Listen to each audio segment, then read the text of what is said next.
goofy shit. I can't remember what it is. Oh yeah, those two. I'm sorry. Yeah, you already said the shield on his invis.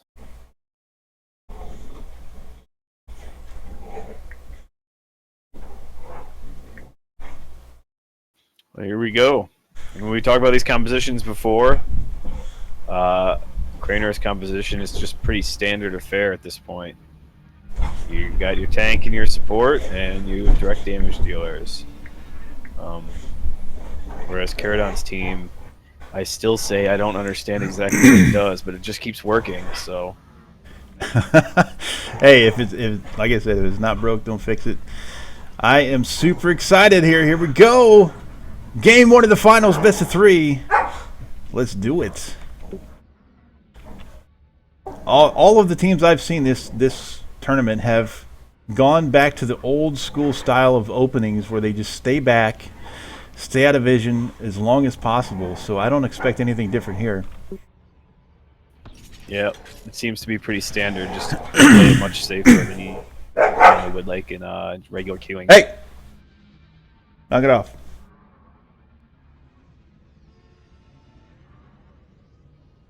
Yeah, it looks like... I find it interesting, though, that people don't seem to fully understand the possibilities of others' vision.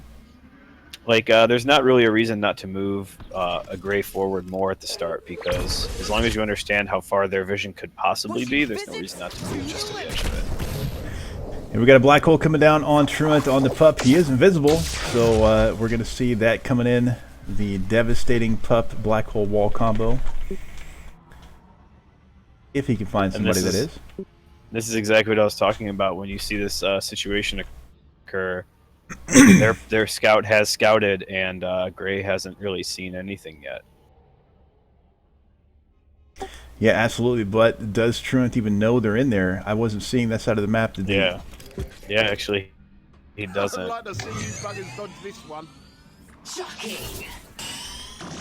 There goes a little bit of shock therapy, getting some 3 energy. Fidia shooting a thin air, getting nothing. Now they're going to know somebody was in there. Here we go. But Truant cross-mapped. So he got the black hole, but he didn't get much else. The strangest thing, and I think this was a mistake on the blue side, Cranor's team, they did nothing to Pup, just standing there. Well, actually, he was invisible. I'm sorry. So they couldn't. My bad. Yeah, I was trying to figure out why they didn't just beat him up when he was standing there all by himself. I'm such a good friend. Crazy gonna might himself and throw down this shield. Lucan on Lockwood, trapping himself. So I guess he expects Pup to jump on him. Here goes Cranor on the Rask, getting out of dodge. Doesn't even break through the shield. And Truant's getting in there, gonna take Aurora for a little bit of a walk. The sky is Lucan with that I nice think Cranor expected Pup to be over there. I mean, not only was he trying to get out, but he expected to actually find something.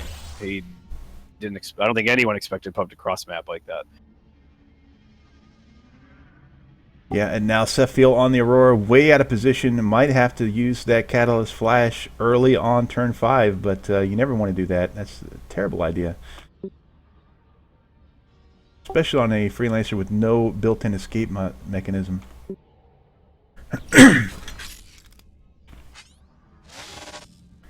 Crazy on the Helio, throwing down the wall, trying to block off from the Rask. Oh, Seville taking massive damage, getting jumped on by the Garrison, bitten by the Pup. Hopefully he's got his rabies shots, and Cranor taking a shot from Kerodon. Nothing much happening just yet.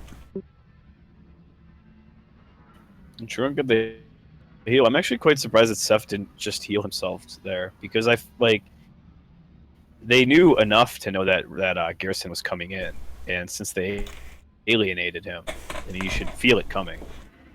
If he did heal, he'd be. I mean, he's still in a good position, but if he had healed himself there, he'd be. Not. I mean, regardless of the health, of the positioning advantage would be much greater. a surprise for you.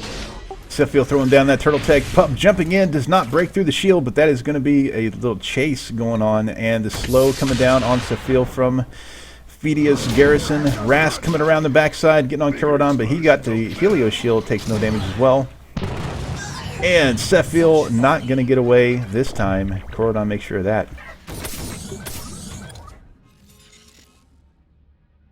I talk about this time and time again. Diana only moving 4 squares a turn. You need to recognize when it's time to sprint, and she's not recognizing it. Just keeps moving 4 squares. For instance, her droning here doesn't really accomplish anything. You pee on him a little bit, basically. It doesn't do anything. Absolutely. It's just going to be an annoyance at this point. They're all full health. They don't really care at this point. Sefil getting down the Ion Cloud, doing 60 damage. Very nice for that, but that's really not going to help him much. 38 damage going down on Kerodon from the Lockwood. Lucan getting in there. Here comes that drone you mentioned. 12 times 3, but again, just like you said, more of an annoyance than anything. And Sefil going for a walk, but he's already dead, so he can't walk very far like that.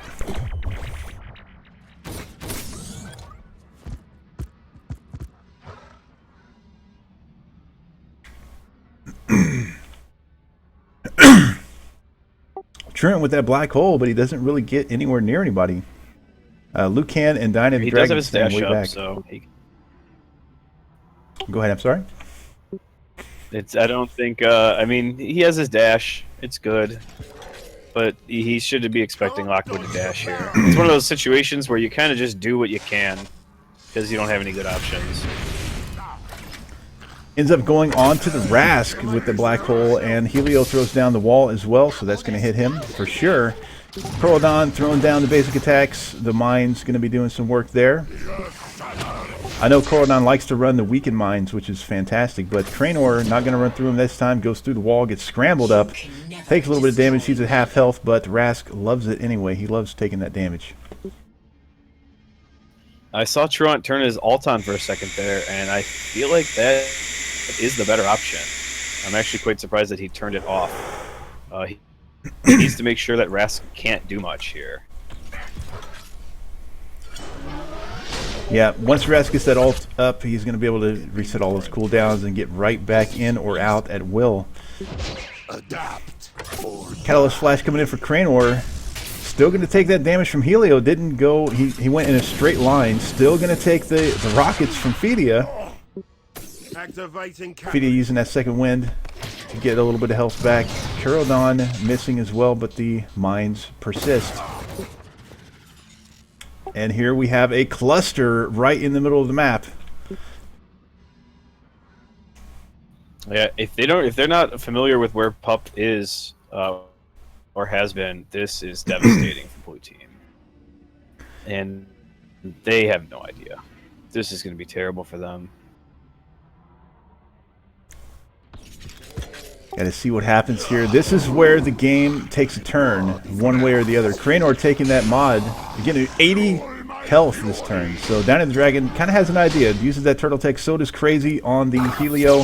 Helio going to use his ult. Where is he going to put it? He's going to put it on Fedia's garrison.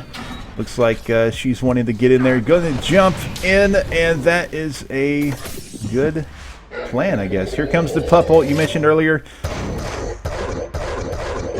Called the subwoofer for good reason. Sefil and Dyna the Dragon getting scrambled. Sefil taking that Helio damage as well. And the Grey Drone going nowhere. Oh, the blue side getting tremendous damage put on them this turn. They're running the same problem again. Seth scrambled. It's pressure. Can't really do much with it. I mean, it looks like Red Team could just keep killing Seth over and over again. And he has no answers. Cranor is going to accomplish quite a bit this turn, but it doesn't really affect the match in any way. Shock Therapy coming down from Sefil, just trying to do a little healing and damage on the way out, I suppose. Here comes Cranor's Rask ult, gets 2 people in it, but again, they're still not very low. Kerodon getting that splored out. Is he going to do the combo? No, he does not do the combo. Then knock him into it. Big AoE from behind for the Lockwood, but there goes Sefil going down to the Pup and the Helio damage. And the Garrison Punch. So Down at the Dragon in a world of hurt now. alone. She's going to be the new target for those two.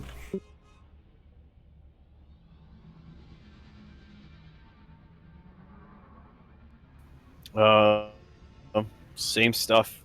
Just constantly watching the blue team try to get their footing back in the game, but Cranor is on the other side of the map chasing down Kerodon, and I mean, he's got his jump. He doesn't really need to care at all. Lucan on the Lockwood blue side, going down that turtle tech. I guess he expected the damage coming in. Pup dashing, but so does Gray getting out. Oh, wow. Big 38 damage coming in on the Pup, and the Garrison ult hits absolutely nothing, but they will get that health back. Here comes Cranor beating the heck out of Kerodon's Demolitions. Getting that slow mod on the basic attack as well, so very good mod for him. Mortality cannot hold me. Despite the Garrison all not hitting anything, Truant gets an opportunity to heal back up really high here. I said Cranor is sticking to Gremolitions well, but he can choose to dash out whenever he wants, so it doesn't do anything. Lucan seems to be the saving grace, but I still don't see blue team coming back anytime soon. A little scrambling never hurt anyone. Pup is already, for the red side, almost done 300 damage, but he is perhaps going to go down here. He's going to bite at nothing. Try to predict the Lucan's dash position, and Fidia shooting where he used to be in case he didn't ult. Cranor still beating up on the Grimo. Kerodon persisting, just staying in there, saying, come at me, bro, but he's not doing any damage. Here comes the big time Gray ultimate. Where's it going to go? Where's it going to be? On the Garrison and Pup, taking them out, taking the Pup out with the Lockwood damage. So here's blue team's advantage. They have Fidia locked down. They know the position of her. They should know her cooldowns. They've been tracking them and know that they can get some damage in here. This is their chance to tie it back. I think Cranor is starting to realize that maybe he shouldn't stick to Kerodon. Oh, looks like he still is, though. Just what I needed. Fidia using that dash catalyst to get some health back and get out of danger, but the drone peekaboos him out, peekaboos her position, so they know exactly where she is for next turn. Luke can't take it 10 damage with the rocket, not a big deal there. Crazy doing some helio damage, 34 because he was mited to Cranor, and Cranor's got to be thinking about his own health now. Oh, nice combo from Sephiel and Cranor, the previous tournament's championship players. OnCloud getting thrown down. Looked like a mistake at first until the Rask tossed Crazy right into it. Cranor continuously sets up flings that I don't see, and they just do it over and over again. I've actually not witnessed Cranor's Rask that much, but he's much better at it than I thought I was going to see. Who's your favorite inventor? Catalyst engaged. Oh, Turtle Tech coming down for Fidia's Garrison. Cranor getting that self-heal buff. And the Pup respawning, going invisible immediately. Kerodon says, I got to get out of here at this point, but he walks into his teammate. Lucan and Dyna the Dragon taking good damage from the Helio. Haven't broken his shield yet. Blood price. Just a bit outside for Cranor. Swing and a miss. Oh, Crazy. Is he going down here? Yes, he is. The blue team ties the game 2-2 going into turn 16. They finally caught somebody out of position, took advantage of remaining. it. Stay focused. And Fidia still has her jump, so she doesn't have a whole lot to worry about here. But she sure as shit does next turn. This is one of those situations where I say, for the love of God, please sprint. And hopefully she recognizes it. I got to point this out real quick. Cranor, I know this is your time, brother. Cranor is in a world of pain because he has no idea Pup is standing right next to him. Big guns coming through. Fidia going in with that jump. Gonna get them both rooted down. Cranor knows he's in trouble now. And they predicted the dash from the Garrison. Kerodon weakening and splorting the Rask. And here comes the Pup damage. Critical damage on the Rask. Like I said, he had no idea he was in trouble there. Hope they put my back brain the way same. There comes Crazy's Helio respawning back in the corner with his teammates, Kerodon and Truant. Vidya off on her lonesome in a bit of trouble. 1v3ing, not the best situation to be in when you're less than half HP. Yeah, I don't see how she survives this one here. Big punch coming in, but it's not going to be enough. Here comes Stuffield's ultimate, deals back the damage. Here comes the critical damage, I believe. Oh, no cover bonus for Vidya. She goes down. Tied up again, 3-3. This is exactly what we want to see for the finals. 3 turns to go, boys. And it's the usual situation. Who's going to get their ults at the right times? Cranor is going to get his no matter what. So really his positioning can affect this part of the game a lot more than I think any of the other red team's ultimates will. Kerodon on Grimulations has had his ult since about turn 10, and he's held it the whole game. So I think a little bit of a mistake there. He may have been able to get 2 off in one game. Here comes Truant, going to take Sheffield for another walk.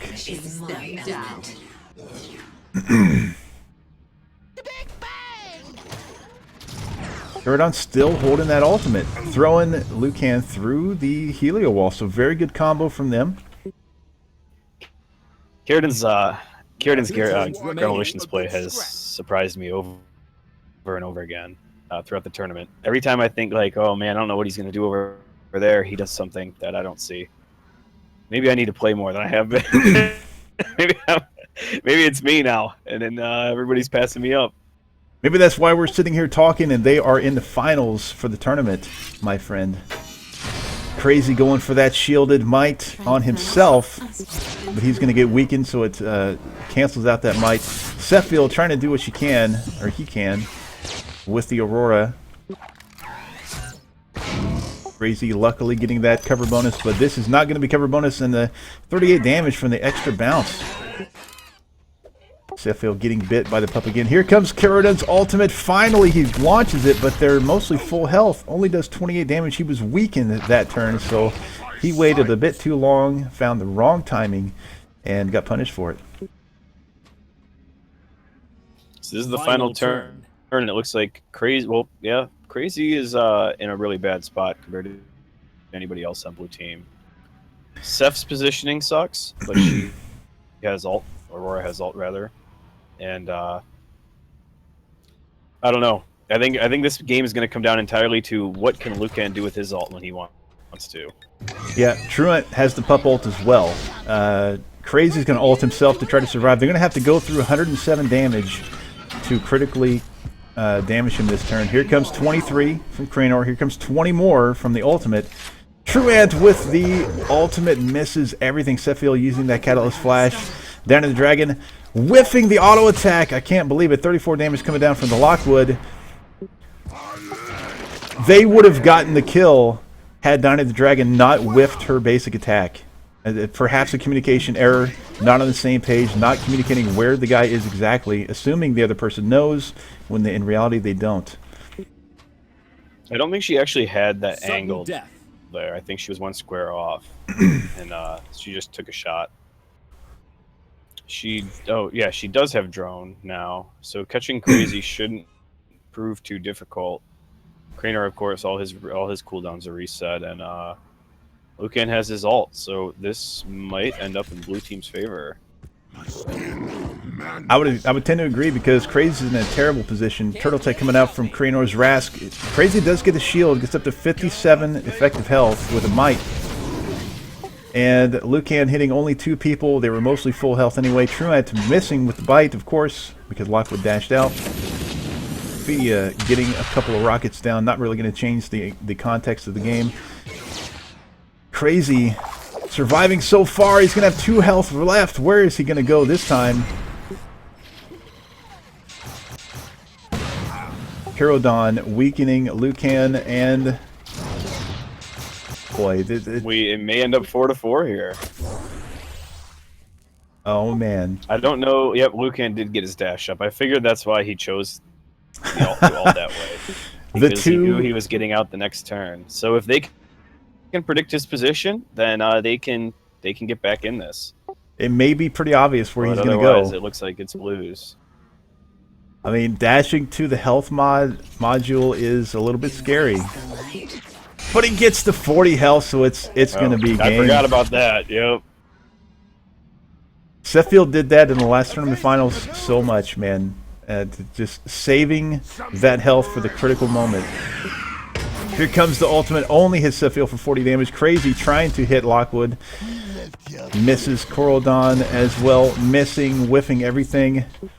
Is Crazy going down this turn? Crazy lives! Overtime. It's just positioning. I mean, what does he do now? Yep. What does he do now? It looks like the blue side, if nothing crazy happens, the blue side is going to win this. Cranor and company are going to take this one to the house. But I've seen some crazy things happen in this game.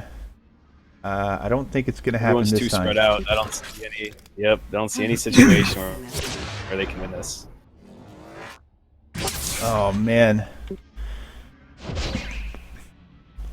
But we do have a best of 3, guys, so hang in there. We're going to have at least one more game after this.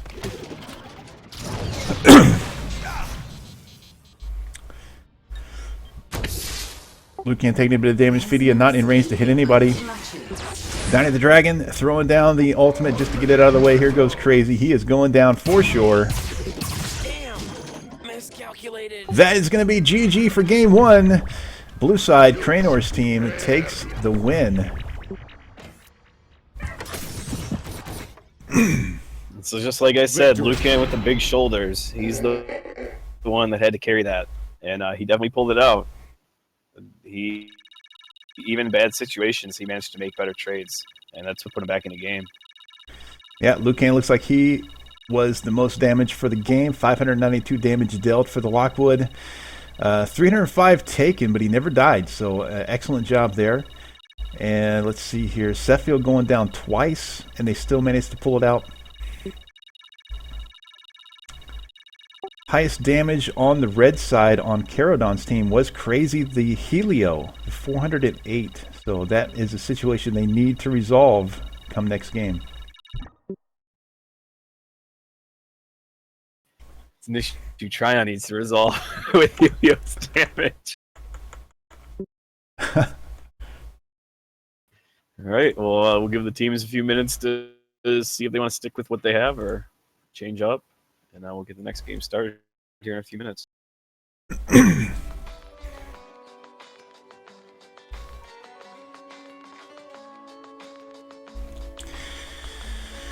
Woo! What a game to start off the finals, ladies and gentlemen. What a match. Went to turn 23, tied up almost all game long, and just back and forth action. Love it every minute of it, as the song goes. Oh man. Cannot wait to see game number 2. Who do you think is going to pull this one out? Is Cranor's team going to take it to the house and win this one? Or can Kerodon's team shore up the issues for game number 2 and push it to a game 3 tiebreaker for the championship game in the finals for tournament number 4 for Atlas Reactor?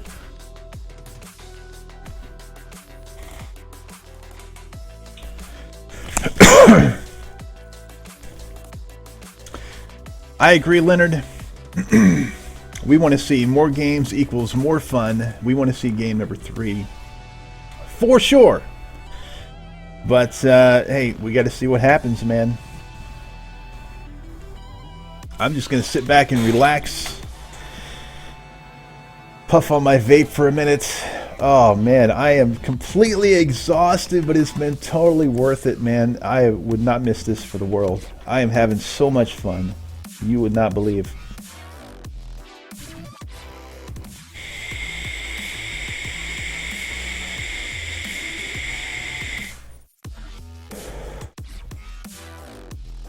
Vape Nation in the house. Definitely Kiwi. GG to both teams, man. You couldn't ask for anything better, man, because these, like every single game we've seen from round 2 onward, at least on my stream, has been so down to the teams wire. Have submitted. The map is going to be Flyway. All right. And, they have actually both gone with the same compositions, so we're going to see the exact rematch.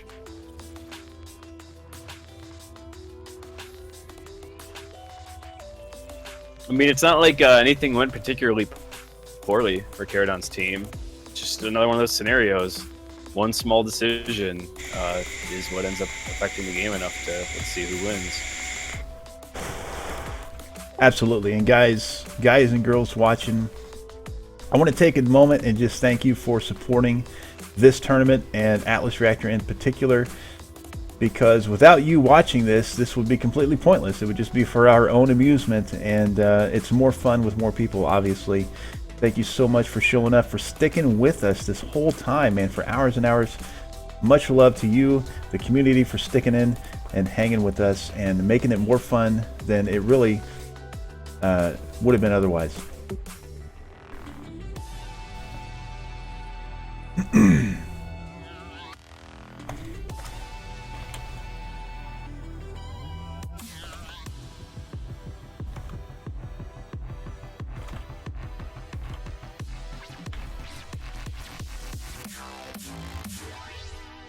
I feel like there's like a lot of confusion that people were playing 30-second timers. That's partially my fault because I was going with 30 seconds for the games that I was communicating with the players. Oh, okay. So it's probably from where they were dealing with me. They thought it was 30, so my apologies. We didn't even talk about that, I don't think so. I noticed it in one of my games, but I didn't notice it till like turn 10. And I mean, it's best of 1, and both teams get the advantage. So it's like not. I just didn't even bother. I was like, whatever. Yeah. You know, it's not like any team gets an advantage from it or something.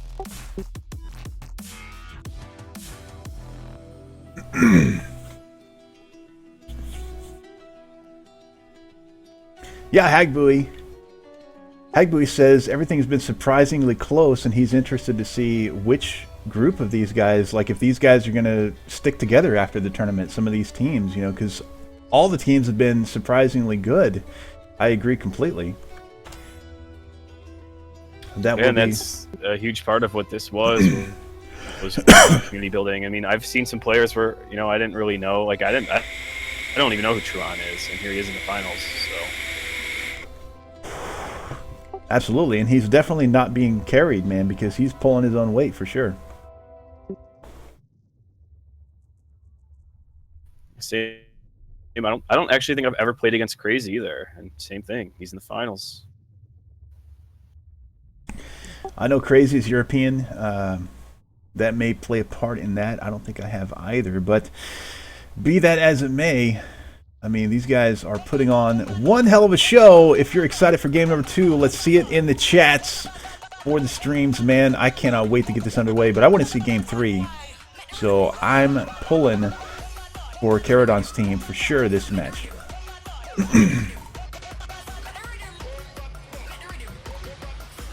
Yeah, I definitely. Why are there 3 people? Why are there 5 people on the other team? What's happening?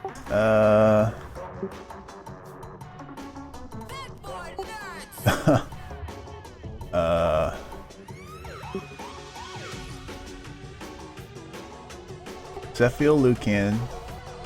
Okay.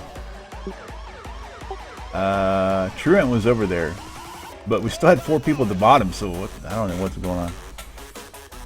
I don't know what happened. I didn't even look at the bottom. I just saw the 5 people at the top, so.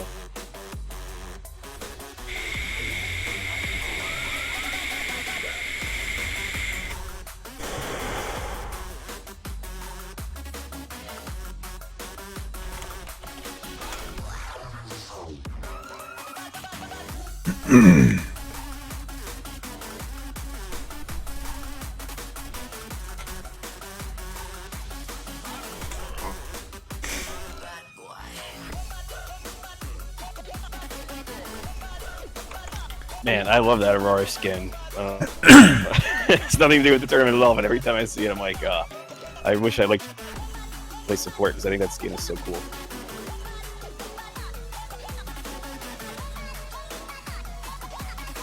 Alunk says he's heard rumors about other people forming a team out of what they saw today, so awesome. Can't wait to see what pans out in the future tournaments because of that.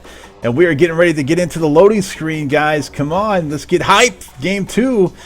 Is Cranor's team going to take this one to the house, or can Kerodon push it to a Game 3 tiebreaker? Let us know what you think, man. Let's get the conversation rolling.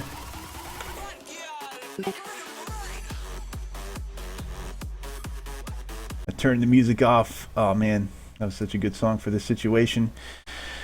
There's a lot of talk about tobacco products, which it's kind of surprising. All right, guys. Game number 2. We got Crazy playing Helio again. Kerodon on Grimulations again. Truant, of course, on Pup. and Feedy on Garrison. Same team comp as last time on the blue side. Red side, Team Captain Cranor on the Rask. Setfield on Aurora. Lucan on Lockwood. And Dinah the Dragon on the Gray once more. I can't wait. The last game was so tight. Overtime as well. So I can't wait to see what they come up with this one. I'd like to say that there are adjustments that teams could make, but I really can't say that. I mean, like you said, I mean, we both saw it. Went over to overtime. It came down to one move, basically. I mean, stick with the game plan, I guess, and just try to pay closer attention to positioning. That's really it. Yeah, I think if Dinah the Dragon on Gray can shore up her early game movements, like you were talking about, and stay in position to keep doing damage, that game would have had an entirely different feel. But already it's got a different feel because the blue side are spread out and they are going hard for the other side of the map already. They're not even trying to hide this time. And it might be a better approach. I mean, Rask really wants to get in and start swinging as fast as he can. So. Yeah, more Rascals equals more devastation for the enemy team for sure. Iron Cloud going down for the blue side, but does absolutely